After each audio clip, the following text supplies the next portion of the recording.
Տեսեք, շատ է խոսվում են մասին, թե մենք ինչպես ենք պատկերացնում իշխանափոխությունը, որն է որից առաջ զանգված հավաքվի, հետո գնանք իշխանափոխության,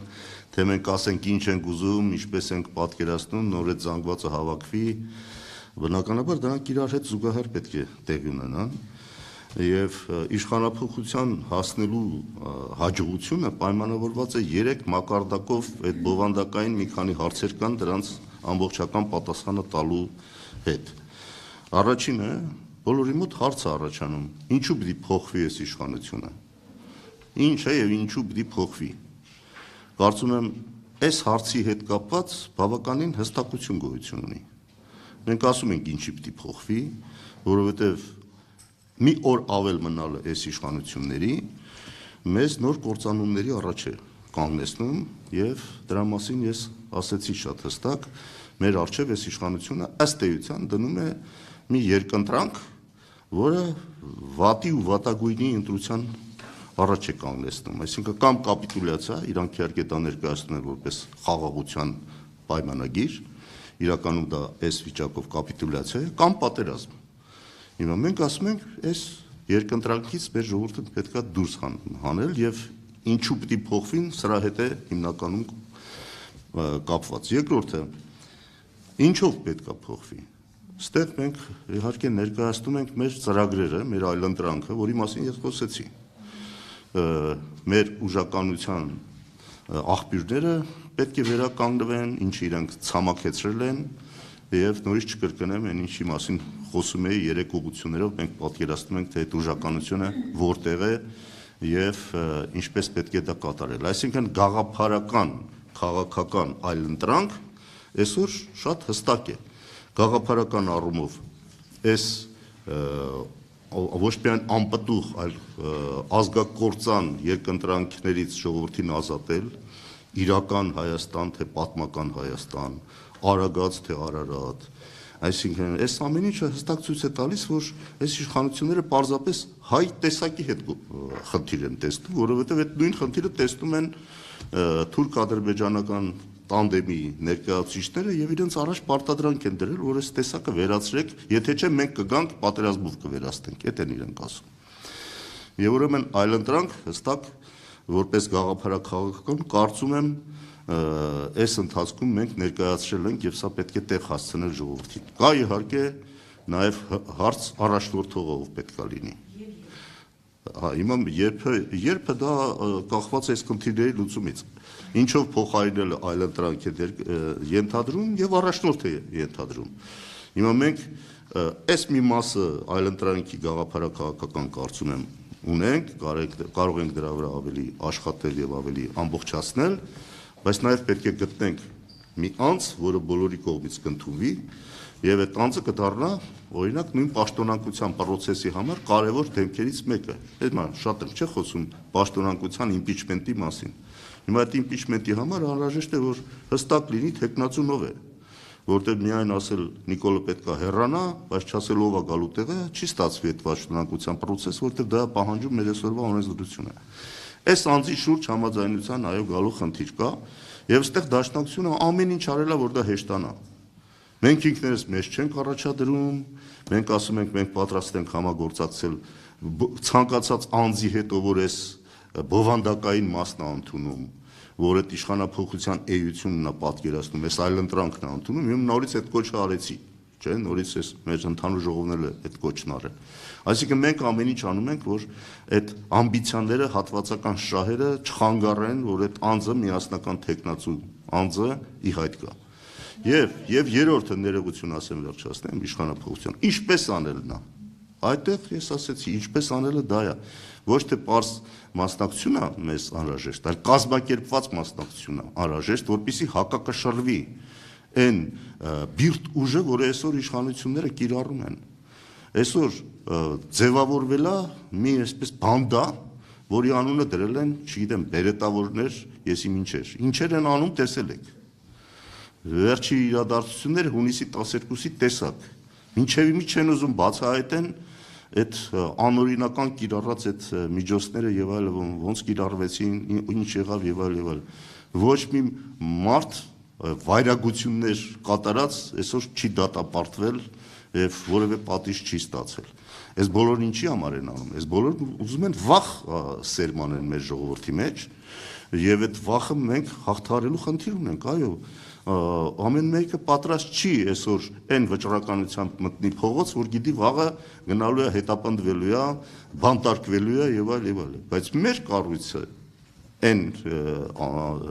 ներկայությունն ունի այդ տարածքում, որ մեր ընկերների մի մասի ոտը բանտում է, մյուս ոտը փողոցում է, բայց դրանից ոչ ոք չի ընկճվել, ընդհակառակն ավելի են ամրացել, անունները նույնիսկ լավ գիտեք, հերթով կարող եք տալ։ Այսինքն այդ ձևի կազմակերպված վճռական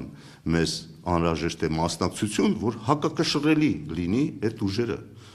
Այսինքն բիրտ ուժի դեմ այսօր կիրառվող հակաօրինական բիրտ ուժի դեմ մինչև վերջ պատրաստ կանգնած մի անհրաժեշտ քանակություն է անհրաժեշտ։ Սա շատ կարևոր է, որպեսզի մենք լավ հասկանանք։ Այդ դա կազմակերպելու խնդիր ունենք, այդ անհրաժեշտ քանակությունը առաջացնելու խնդիր ունենք, որը մինչև հիմա չի եղել։ Երկրորդ գլխավոր հարցը, որ այս իշխանությունների, այսպես ասած, հիմնական հենարանն է հանդիսանում, դրսի աջակցությունն է։ Մենք այդ ուղղությամբ ենք լուրջ աշխատանքներ ծրագրավորում։ Դուք հետևել եք, չէ՞, ասենք այն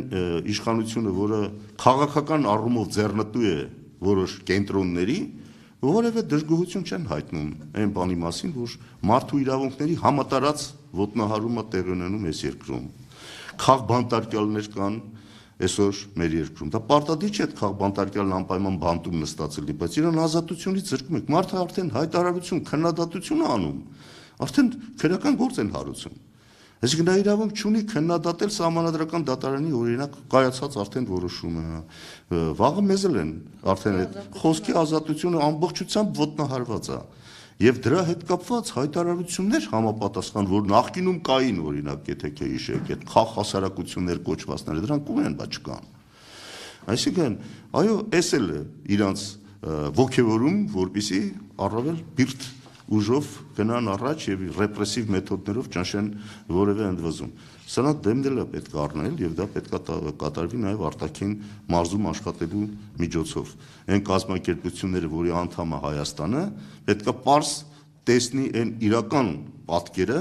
որը գոյություն ունի մարդու իրավունքների ոտնահարման առումով, ժողովրդավարության առումով եւ մնացած բոլոր հարցերով, որով իբր թե իշխանությունները փորձում է ինքնագոհ արձենալ։ Այդպիսի բան գոյություն չունի։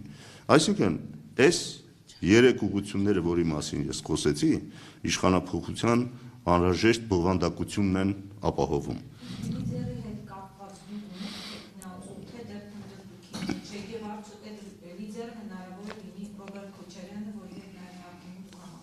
Ես ասացի, լիդերը պետք է լինի նա,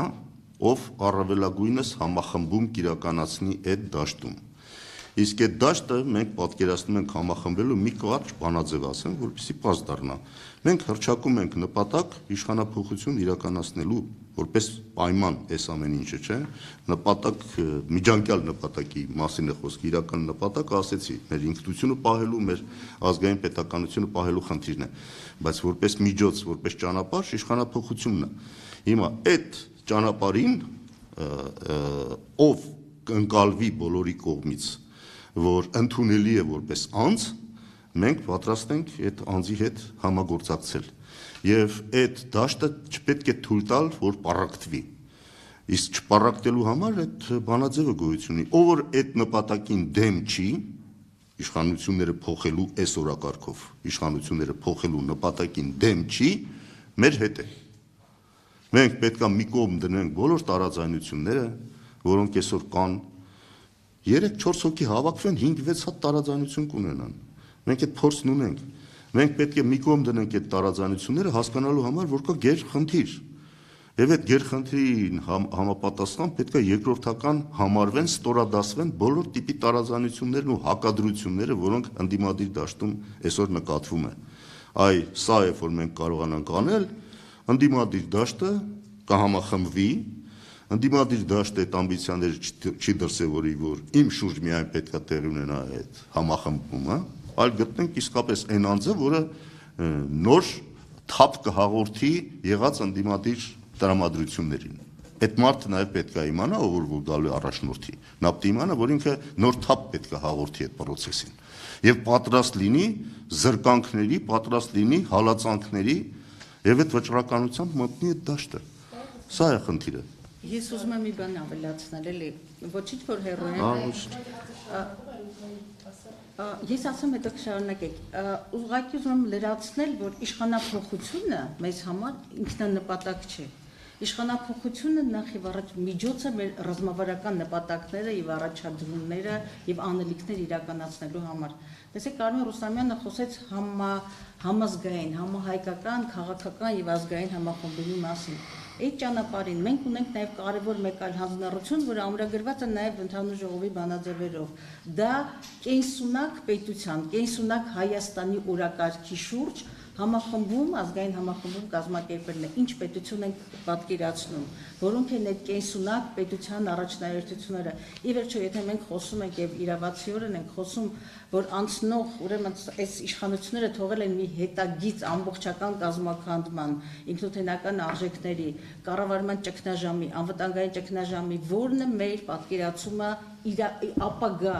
այսինքն աղավաղված բառեր են, չէ՞, օգտագործում իրական, ապագա Հայաստանի, բայց իրական այլընտրանքը որն է եւ մեզ համար Արմեն Ռուստամյանը խոսեց քաղաքական գործիքակազմերի մասին, բայց շատ նաեւ կարեւոր է եւ մեր բանաձևերում ունենք այդ Հայաստանի, կենսունակ Հայաստանի, մրցունակ Հայաստանի, նոր որակի Հայաստանի պլատֆորմի գոյացումը, ինչպիսի երկիր, ինչպիսի պետություն, որի շուրջ կարողանանք այդ մեր այլընտրանքային ծրագրերի շուրջ, պատկերացումների շուրջ հնարավորինս համահայկական օրակարգ, մասնակցություն եւ նաեւ հանրային համազգային հենարան ձևավորելու։ Այսինքն ապագա իրական ապագա Հայաստանի օրակարգի շուրջ կենսունակ պետության օրակարգի եւ այդ պլատֆորմի պետության պլատֆորմի շուրջ համախմբում գոյացնելը եւս մեր կարևորագույն քաղաքական պլատֆորմն է եւ գործիքներից մեկը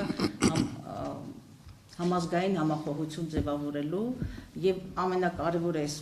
պարագայում նաեւ պարակտված սփյուռքը, պարակտված հասարակությունը, որովհետեւ պարակտված հուսահատված անելանելիության եւ պարտության հասարակությունը, որը դիտավորյալ փաթաթվեց մեր հայ ժողովրդի վզին, որ մենք պարտված հասարակություն ենք եւ մեր զիջումներով կարող ենք պահել մեր գոյատևումը, կարողանանք ջարդել, բեկել եւ դա եւ մենք ունենք այդ պլատֆորմը, շուտով մենք նաև հանրության դատին կներկայացնենք Հայաստանի մեր իրական պատկերացումը, որը համոզված ենք, որը թե համահայկական համերաշխության ըմբռնումի համախմբումի եւ նաև ներազգային քաղաքական կյանքում կարևոր ազդակ կարող է լինել։ Հարցը կարող եք շարունակել, բայց ներեցեք երկրորդ անգերուհի